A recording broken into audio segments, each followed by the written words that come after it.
تخيل ان في شخص ممكن يوقف شغله ويضغط زمايله لمجرد ان التفاعل على بوست تكريمه كان قليل. تفتكر ده غرور ولا دي عرض من اعراض النرجسية؟ ده اللي هنشوفه النهاردة في الفيديو بين الحوار بين محمد ورهام.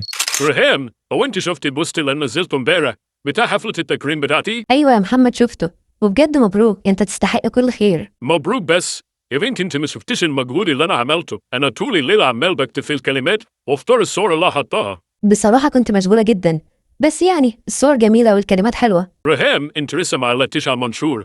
يا ريت ده تدخلي وتعملي تعليق توضحي فيه قد ايه ان المشروع ده كان محتاجني. محمد مش محتاج تعليق ولا حاجة، كلنا عارفين المجهود الجبار اللي انت بتقوم بيه. لا طبعا تعليق مهم، لازم الناس تعرف قد ايه انا تعبت على المشروع ده. لو لاحظنا في الفيديو اللي فات ان محمد عنده احتياج مستمر للاعجاب، دايما محتاج التقييم الخارجي من اللي حواليه، مش قادر يصدق ان القيمة الحقيقية بتنبع من جواه هو ما اكتفاش ان رهام قالت له مبروك، لا هو كمان بيضغط عليها علشان تدخل تكتب تعليق قد ايه ان هو كان حاجة كبيرة، رغم ان هو بيحاول يظهر قد ايه ان هو واثق من نفسه، بس في الحقيقة هو عنده هشاشة نفسية، معتقد ان عدم تضخيم دوره معناه التقليل من شأنه، وكمان هو شايف ان الناس اللي حواليه لازم يفضوا نفسهم تماما علشان يتفاعلوا مع انجازاته. وده بالظبط اللي عمله مع رهام لما اجبرها ان هي تسيب اللي في ايديها وتدخل تكتب تعليق توضح فيه قد ايه ان هو شخص عظيم. والعرض ده اسمه الحاجة المستمرة للاعجاب،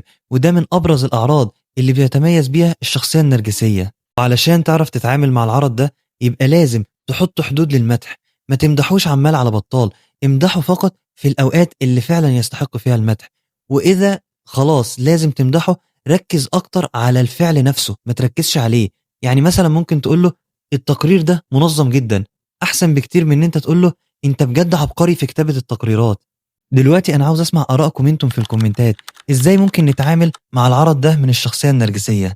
ولو فعلا الفيديو ده فادك يبقى يا ريت ما تنساناش باللايك، وافتكر دايما انه هل جزاء الإحسان إلا الإحسان.